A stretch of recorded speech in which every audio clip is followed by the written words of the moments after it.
Madame, Monsieur, bonjour et bienvenue dans notre magazine en direct de la rédaction du mois de mai. Un numéro en 2 temps consacré tout d'abord à l'approbation des comptes 2016, puis au contentieux. Je serai bien évidemment accompagnée tout au long de ce magazine par 2 expertes du groupe Revue Fiduciaire. J'accueille pour commencer Sylvie de Roumfort, rédactrice spécialisée en droit des affaires pour le volet spécial approbation des comptes 2016. Bonjour Sylvie. Bonjour Marianne. Alors nous allons voir avec vous Sylvie les points importants pour mener à bien cette approbation des comptes. Les dirigeants des sociétés commerciales doivent donc soumettre chaque année aux associés ou actionnaires les comptes de la société à leur approbation, affecter le résultat et le cas échéant chiffrer et verser des dividendes, c'est bien ça ?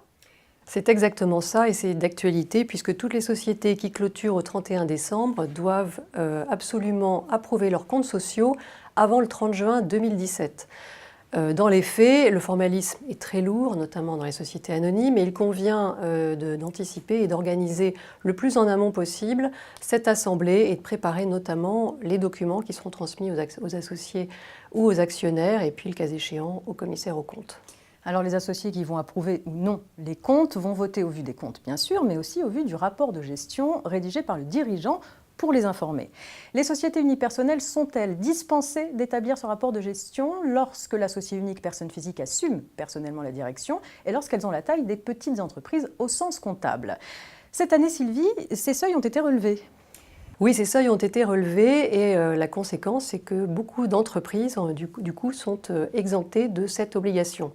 Alors, pour les exercices ouverts à compter du 1er janvier 2016, ces entreprises unipersonnelles à responsabilité limitée et ces sociétés par action simplifiée unipersonnelles dont l'associé unique, personne physique, assume personnellement la direction ou la gérance et qui ne dépassent pas 2 des 3 seuils suivants, 4 millions d'euros pour le total du bilan au lieu de 1, 8 millions d'euros pour le montant net du chiffre d'affaires au lieu de 2, et puis 50 salariés permanents au lieu de 20, donc sont dispensés d'établir ce rapport de gestion.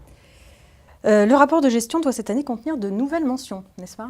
Oui, le rapport de gestion des sociétés commerciales, quelle que soit leur taille et quelle que soit leur forme, doit contenir cette année la mention des succursales ainsi que des prêts interentreprises. Alors ces prêts interentreprises, ce sont des prêts qui sont assez récents et qui sont consentis par la société à des micro-entreprises, à des PME ou des entreprises de taille intermédiaire et avec laquelle elle entretient des liens économiques. Alors concrètement, il faut indiquer dans le rapport de gestion le montant initial du prêt ainsi que le montant du capital restant dû. Et puis il faut savoir que le commissaire aux comptes va y jeter un œil et va donc attester de la présence de ces mentions dans le rapport de gestion. Très bien. Autre nouveauté à signaler, c'est celle concernant les mentions sur la responsabilité sociale et environnementale. Oui, alors là, c'est pas une nouveauté, enfin c'est une nouveauté qui ne concerne pas toutes les sociétés anonymes. Elle concerne les sociétés cotées tout d'abord, et ensuite les sociétés non cotées dont le bilan ou le chiffre d'affaires est supérieur à 100 millions d'euros ou qui emploient plus de 500 salariés. Alors ces sociétés doivent donc intégrer depuis l'an dernier dans leur rapport de gestion des informations sur leur engagement en faveur du développement durable, de la lutte contre les discriminations et de la promotion des diversités. Et depuis cette année, ce rapport de gestion doit également comporter des mentions sur la manière dont la société prend en compte les conséquences de ses activités sur le changement climatique et de l'usage des biens et services qu'elle produit, ainsi que ses engagements en faveur de l'économie circulaire et de la lutte contre le gaspillage alimentaire, qui regroupe la prévention et la gestion des déchets et l'utilisation durable des ressources. Donc ces informations sont assez complexes et assez délicates à rédiger. Donc il faut bien anticiper ce point. Je crois que l'anticipation va être le mot d'ordre un petit peu. Toutes les sociétés commerciales dotées d'un commissaire aux comptes doivent aussi fournir aux associés des informations sur les délais de paiement. Oui, absolument. Le rapport de gestion doit donc contenir des informations sur les délais de paiement. Pour l'Assemblée se tenant avant le 30 juin prochain, eh bien, l'information portera sur la seule décomposition à la clôture des 2 derniers exercices du solde des dettes à l'égard des fournisseurs par date d'échéance. Pour les exercices ouverts à compter du 1er juillet 2016, qui va se clôturer bientôt, je précise que ces mentions devront être complétées. Autre nouveauté, donc. Voilà, Toujours encore. des nouveautés. Et alors, quelles informations les entreprises devront-elles transmettre en plus? Alors pour ces exercices ouverts à compter du 1er juillet 2016, le rapport de gestion qui sera donc présenté à la fin de l'année 2017 devra également comporter des mentions relatives au délai de règlement des clients à la clôture de l'exercice. Alors il s'agira du nombre et du montant total des factures non réglées à la date de clôture de l'exercice et dont le terme est échu, et ces montants seront ventilés par tranche de retard. Alors, ces sociétés pourront publier ces montants ou hors taxes ou toutes taxes comprises, en précisant bien leur choix. Et il faut aussi avoir en tête que le commissaire aux comptes contrôlera ces mentions et donnera une attestation qu'il transmettra aux actionnaires. Très bien. Alors passons maintenant au processus d'approbation des comptes lui-même. Est-ce que vous pouvez nous faire d'abord un petit rappel des grandes étapes, Sylvie, s'il vous plaît? Oui, alors en résumé, les dirigeants arrêtent les comptes et l'inventaire, et le cas échéant, les comptes consolidés, et puis ils préparent le dossier en vue de la convocation de l'Assemblée générale. Ils établissent l'ordre du jour, bien sûr, ils rédigent le rapport de gestion dont on vient de parler, éventuellement le rapport de gestion du groupe, et puis le texte des résolutions. Donc pour que les actionnaires puissent voter en connaissance de cause, ils doivent recevoir un certain nombre d'informations. Les dirigeants sont donc tenus à d'assez lourdes obligations à cette période. Oui, ces obligations d'information sont lourdes, et particulièrement donc, pour les sociétés anonymes. Les actionnaires d'une société anonyme doivent en effet disposer d'informations qui sont liées à l'envoi d'une procuration et également à l'envoi d'un formulaire de vote à distance. Ils disposent aussi d'un droit de communication qui s'exerce au siège social à compter de la convocation. Et puis, après cette communication des documents nécessaires à leur information, ils ont aussi le droit de poser des questions écrites auxquelles le conseil d'administration ou le directoire devra répondre au cours de l'Assemblée. Pour les exercices ouverts à compter du 1er janvier 2016, le livre d'inventaire n'est plus obligatoire. Les actionnaires sont-ils moins informés? Non, en fait, les entreprises sont toujours tenues d'effectuer un contrôle annuel de l'existence et de la valeur de tous les éléments d'actifs et de passifs à la date de clôture. Et cet inventaire est mis à leur disposition au siège social pendant les 15 jours qui précèdent l'Assemblée. Si l'entreprise dispose d'un comité d'entreprise, quelles sont les obligations d'information de la société? Alors, le comité d'entreprise bénéficie d'un droit de consultation annuel, notamment sur la situation économique et financière de l'entreprise.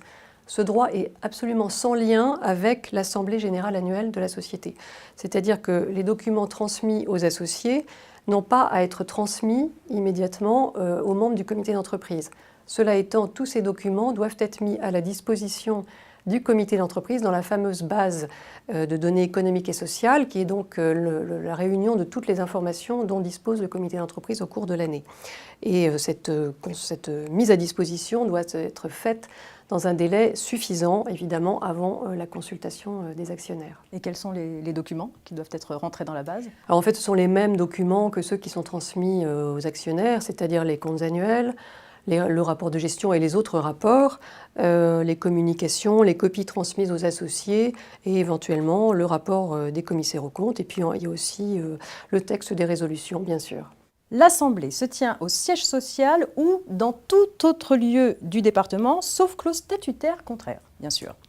Oui, mais attention, je rappelle que la visioconférence ne peut pas être utilisée, est interdite donc, pour cette Assemblée générale ordinaire annuelle. Alors, pour en revenir à la tenue de notre Assemblée, une feuille de présence doit être élaborée, signée par tous les associés présents, sachant que dans la SARL, cette feuille de présence n'est pas obligatoire, mais elle est fortement recommandée, évidemment, en cas de litige. Le bureau de l'Assemblée est constitué, les documents sont déposés sur le bureau, et puis si les conditions de quorum sont remplies, eh bien, les débats commencent, après avoir fait un rappel de l'ordre du jour. Et puis ensuite, les résolutions sont votées. Alors, toutes les décisions qui sont adoptées ou rejetées doivent être consignées dans un procès verbal et les pouvoirs doivent y être bien annexés. Sinon, encore une fois, un risque, à peine de nullité des délibérations de l'Assemblée. Et puis enfin, une publicité des comptes doit être effectuée. Alors, terminons donc par ces formalités de publicité des comptes que doivent effectuer les sociétés. Oui, les dirigeants ne doivent pas oublier de déposer auprès du greffe du tribunal de commerce un exemplaire des comptes sociaux, sans le rapport de gestion. Le rapport de gestion, lui, est mis à la disposition des associés ou actionnaires au siège social. Alors, ils doivent le faire dans un délai d'1 mois à compter de l'Assemblée si le dépôt est papier, et ou dans les 2 mois s'ils font un dépôt électronique. Alors j'ai relevé que les sociétés de petite taille peuvent choisir de ne pas rendre public leurs comptes. En quoi consiste cette option ?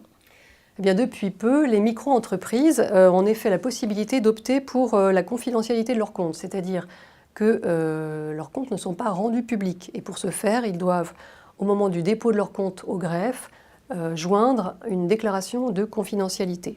Pour les petites entreprises, c'est presque pareil, elles peuvent choisir aussi la non-publication de leur compte de résultat et elles joindront aussi une déclaration de non-confidentialité dans leur dépôt auprès du greffe. Mais concrètement, cette déclaration de confidentialité permet à l'entreprise de ne pas divulguer ses comptes aux tiers, c'est ça ? Oui, c'est ça, essayer de garder un petit peu secret toutes ces informations. Alors le greffier, en conséquence, ne peut pas délivrer de copie à quelqu'un qui se présenterait, pas de copie des comptes annuels lorsque le dépôt est accompagné de cette fameuse déclaration de confidentialité, même si l'entreprise ne remplit pas les conditions requises. S'il a connaissance qu'il s'agit même d'une fausse déclaration, il ne peut pas refuser cette copie. Au contraire, il ne peut pas délivrer de copie, mais il doit en informer absolument le procureur de la République. Et puis attention, cette confidentialité n'est pas totale. Non, elle n'est pas totale. Il faut bien que les entreprises gardent ça à l'esprit, conservent un accès à l'intégralité des comptes des micro-entreprises et des petites entreprises, outre évidemment les autorités judiciaires, les autorités administratives et la Banque de France, de nombreuses personnes morales qui financent ou qui investissent dans ces entreprises. Donc ça peut être l'établissement de crédit, ça peut être une mutuelle, une société d'assurance. Et puis il y a aussi celles qui fournissent des prestations au bénéfice de ces entreprises, par exemple des établissements de paiement, des conseillers en investissement financier ou encore des agences de notation de crédit. Alors si la société ne dépose pas ses comptes au greffe du tribunal de commerce, le greffier peut en informer le président du tribunal de commerce pour qu'il puisse adresser une injonction à le faire à bref délai sous astreinte. Oui, Marianne, les dirigeants peuvent être contraints en effet par le juge. Et puis, depuis le 2 mars 2017, le greffier du tribunal de commerce doit informer le préfet du non-dépôt des comptes annuels par la société. Alors l'application de cette nouveauté en métropole n'a pas d'intérêt puisque le préfet en fait ne dispose d'aucun pouvoir vis-à-vis des sociétés qui ne publient pas leurs comptes. En revanche, elle en a outre-mer. Donc on n'oublie pas nos amis d'outre-mer. Les entreprises bénéficiant d'une aide publique ou soumises à une mesure de régulation économique doivent en effet, sur la demande du préfet, lui transmettre tous les comptes sociaux et leur comptabilité analytique concernant l'activité subventionnée ou régulée. Et en cas de refus, le préfet peut demander au juge des référés d'enjoindre sous astreinte à ces entreprises de produire les documents demandés. Merci beaucoup Sylvie pour ce point complet sur l'approbation des comptes. Vous restez encore un petit peu avec nous et vous allez maintenant nous dire quelques mots de certaines dispositions de la loi Sapin 2 qui, je le rappelle, a été adoptée le 9 décembre 2016 et qui peuvent maintenant entrer en application grâce à l'apparition d'un décret d'application. La loi Sapin 2, pour ce qui concerne le droit des sociétés, a notamment simplifié le régime des conventions réglementées au sein des sociétés anonymes et des sociétés en commandite par action en restreignant l'application de la procédure aux seules conventions autorisées et conclues. Oui, et c'est là la nouveauté. Le président du conseil d'administration devait aviser les commissaires aux comptes de tous les engagements et de toutes les conventions envisagées entre la société et un dirigeant ou entre la société et un actionnaire. Donc, convention envisagée et autorisée par le conseil d'administration. Si la convention réglementée autorisée n'était jamais conclue, finalement, cette procédure ne présentait aucun intérêt pour les commissaires aux comptes et les actionnaires et noyait l'information pertinente au milieu d'informations inutiles. Alors désormais, les conventions autorisées, mais qui ne sont finalement pas conclues, n'ont plus à être communiquées aux commissaires aux comptes. Donc les dirigeants communiquent les conventions autorisées et conclues dans le mois de leur conclusion, ainsi que les motifs justifiant de leur intérêt financier. Autre modification, la loi Sapin 2 a simplifié les dispositions de constitution des sociétés par action simplifiée dans le cas d'apport en nature. Oui, la loi Sapin 2 a étendu aux sociétés par action simplifiée qui se constituent les cas de dispense de recours à un commissaire aux apports, applicable aux sociétés à responsabilité limitée lorsque le montant des apports en nature n'excède pas un certain montant. Alors le décret du 25 avril 2017 permet d'appliquer maintenant cette disposition puisqu'elle en a fixé le montant. Alors comme dans une société à responsabilité limitée, les futurs associés d'une société par action simplifiée peuvent décider à l'unanimité de ne pas recourir à un commissaire aux apports si la valeur d'aucun apport en nature n'excède 30 000 € et si la valeur totale de l'ensemble des apports en nature non soumis à l'évaluation d'un commissaire aux apports n'excède pas la moitié du capital. Merci Sylvie pour toutes ces informations. Marianne. À la suite de ce volet spécial approbation des comptes, nous invitons nos abonnés à consulter les dossiers complets relatifs à l'approbation des comptes sociaux 2016 qui vont être publiés pour chaque type de société dans nos prochains feuillets hebdomadaires. À bientôt Sylvie. À bientôt. J'accueille maintenant Claire Garabédian, rédactrice spécialisée de la rédaction fiscale, qui vient nous parler de contentieux fiscal en abordant les questions prioritaires de constitutionnalité. En effet, on constate que le flux des questions prioritaires de constitutionnalité ne faiblit pas. Ce sera l'occasion de faire un point sur cette manne de contentieux dont se sont notamment saisis les cabinets d'avocats. Bonjour Claire. Bonjour Marianne. Alors Claire, vous mentionnez régulièrement des questions prioritaires de constitutionnalité du Conseil constitutionnel. J'en déduis que ce type de contentieux se développe. Comment expliquer une telle évolution ? Tout d'abord, c'est simplement le fait que les QPC, donc les questions prioritaires de constitutionnalité, sont assez récentes puisqu'elles ont été créées en 2008 et elles sont vraiment entrées en vigueur en 2010. Donc de ce fait, c'est normal qu'on en ait de plus en plus. Et par ailleurs, il s'agit d'une manne dont sont saisis les cabinets d'avocats quand ils se sont aperçus qu'ils pouvaient faire tomber des bouts de texte, des bouts d'articles du code, notamment quand les textes étaient trop répressifs. Enfin, il y a beaucoup de décisions QPC sur les sanctions, de manière générale. Parce qu'en fait, il s'agit d'un contrôle, ce qu'on appelle a posteriori, puisque le Conseil constitutionnel donne des décisions une fois que les lois sont déjà promulguées, alors que le contrôle a priori se fait avant la promulgation des lois, comme typiquement les lois de finances. Donc la QPC, juste pour bien rappeler ce que c'est le fait que tout justiciable peut, lors d'un procès, évoquer le fait qu'une disposition législative est contraire au bloc de constitutionnalité. Mais en pratique, toutes les questions ne peuvent pas être soulevées devant le Conseil constitutionnel. Enfin, sinon, ce serait trop facile. Le contribuable qui veut gagner du temps dirait « Ah, mais telle décision n'est pas constitutionnelle, il faut que le Conseil constitutionnel se prononce. » Oui, non, mais tout à fait. Il y a comme tout recours, il y a des conditions à respecter. Et là, il y a 3 conditions cumulatives à respecter. C'est que tout d'abord, la question doit être nouvelle. L'article du code cité doit être applicable à la situation du contribuable donc, qui s'en prévaut. Et enfin, la question doit être jugée sérieuse, c'est-à-dire qu'il ne transmet pas toutes les questions. Vous pouvez définir un peu plus ce caractère sérieux, nous l'illustrer peut-être Oui, par exemple, récemment, le Conseil d'État a refusé de transmettre une QPC au Conseil constitutionnel car il jugeait la question non sérieuse. Donc, en l'occurrence, dans l'affaire, c'était un contribuable qui soulevait donc, un article du Code qu'il estimait contraire à la Constitution. Il indiquait qu'il y avait rupture d'égalité devant les charges publiques. Et le Conseil d'État a refusé de transmettre en indiquant tout simplement qu'il a creusé et il a déduit que la différence de traitement fiscal. Donc, dans l'affaire, cette différence qui était pour le lot 3 du sursis d'imposition trouvait sa justification dans une différence de situation qui était en rapport direct avec l'objet de la loi et donc elle ne méconnaissait pas l'égalité devant les charges publiques. Donc, la question reste au Conseil d'État. D'accord, merci pour cette illustration. Mais alors, prenons maintenant le cas où les conditions sont réunies. Comment ça se passe ? Est-ce que le contribuable dépose une requête auprès du Conseil constitutionnel ?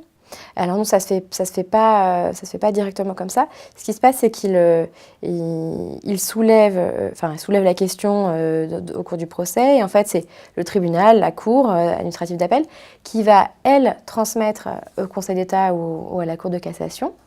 Le Conseil d'État ou la Cour de cassation auront un délai de 3 mois pour statuer. Et à l'issue de 3 mois, donc soit il transmet au Conseil, soit il refuse de transmettre et il explique les raisons. Et s'il transmet la question au Conseil constitutionnel, le Conseil aura lui-même 3 mois pour statuer. Donc concrètement, 80% des questions sont rejetées et seuls 20% passent à l'étape suivante au Conseil constitutionnel. D'accord. Et bien sûr, la procédure est écrite et il y a un débat contradictoire normal. Et est-ce que je peux contester la décision du Conseil constitutionnel elle-même? Alors non, là ça s'arrête là, elle est sans appel.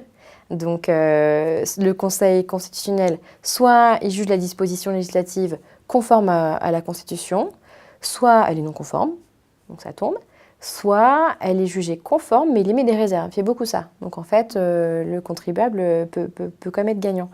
Par exemple, on a un bon exemple qui réunit tout ça, c'est une décision récente sur l'article 123 bis du Code général des impôts. Cet article, qu'est-ce qu'il fait? C'est qu'un particulier qui est résident fiscal de France et qui détient 10% de part dans une entité qui est établie hors de France, qui est elle-même soumise à un régime fiscal privilégié, donc si ces conditions sont réunies, ces revenus-là sont considérés comme des revenus de capitaux mobiliers imposables.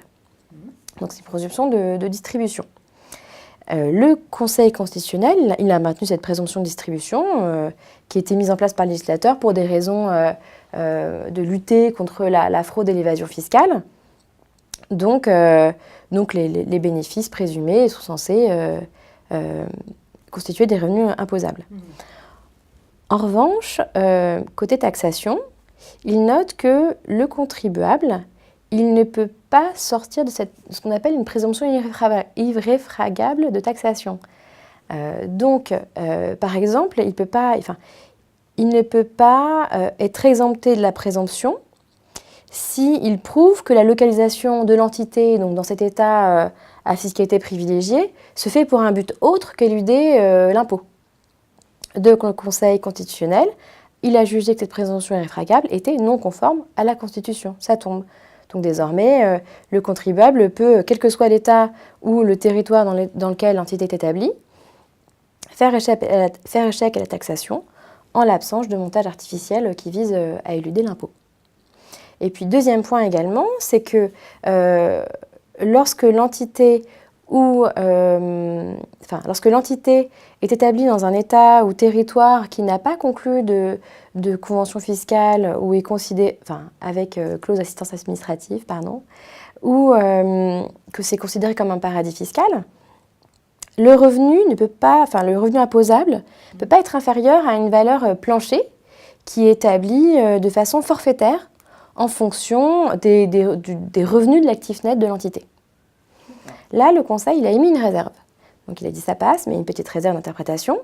Le contribuable peut échapper à la taxation avec ce fameux calcul plancher en apportant la preuve que ce qu'il a réellement perçu par l'intermédiaire de cette société à l'étranger est inférieur à ce revenu, donc forfaitairement défini. Donc voilà, pour l'illustration. Et donc ça échappe à la taxation. D'accord. C'est la différence. D'accord. Et quel est l'impact sur la procédure en cours? La censure prend effet à compter du lendemain de la publication de la décision au journal officiel de la République. Et donc elle s'applique à tous les contentieux en cours, non jugés définitivement à cette date, et pour lesquels une réclamation peut encore être formée. Donc le seul petit point bien à distinguer, c'est qu'un arrêt du Conseil constitutionnel n'est pas considéré comme un événement nouveau qui permet de rouvrir un nouveau délai de réclamation. Voilà, c'est souvent quelque chose qui revient, mais la jurisprudence est très claire là-dessus. D'accord, très bien. Merci pour cet exemple très complet. Quelle décision importante peut-on retenir pour 2017, pour terminer? Alors, il y en a un paquet, donc je ne vais pas toutes les citer, mais on peut en retenir quelques-unes qui concernent plutôt les particuliers pour se donner un critère. On peut retenir, donc il y en avait une très importante, donc c'est l'amende proportionnelle pour les comptes bancaires non déclarés à l'étranger, ça on en a beaucoup parlé. L'amende proportionnelle est tombée grâce au Conseil constitutionnel qui l'a déclarée donc non conforme à la Constitution. Et plus récemment, on a eu la même chose pour les trusts. C'est-à-dire que l'amende proportionnelle pour non-déclaration des trusts à l'étranger est également inconstitutionnelle. On en a eu une autre, c'était la validation du Conseil constitutionnel de la règle qui permet d'assujettir un contribuable donc qui est résident français, mais qui est affilié à un régime de sécurité sociale obligatoire dans un autre État que l'Union, donc hors Union européenne, et qui, malgré son affiliation, reste assujetti aux prélèvements sociaux, donc les prélèvements sociaux qui incluent la CSG-CRDS, sur les revenus du patrimoine. Ça se met dans le contexte des toutes les jurisprudences de Ruyter qu'avaient posées la CJUE et le Conseil d'État. Et puis une dernière encore importante à laquelle je pense, c'est la non-application de la majoration de 25% de l'assiette des contributions sociales sur les rémunérations et avantages occultes. Voilà, c'est les 3 qu'on pourrait retenir. Puis il y en a bien sûr beaucoup à venir, parce que ça n'arrête pas, c'est un flux continu. Et bien sûr, on peut retrouver toutes les décisions QPC sur le site du Conseil constitutionnel, avec leur statut, si la décision est déjà prise, la vidéo, la décision. Tout le détail sur le site du Conseil constitutionnel. Exactement. Merci beaucoup Claire pour toutes ces précisions. C'est la fin de cette édition. Merci de votre attention. Rendez-vous dans un mois pour un nouveau magazine en compagnie, bien sûr, des experts du groupe Revue Fiduciaire.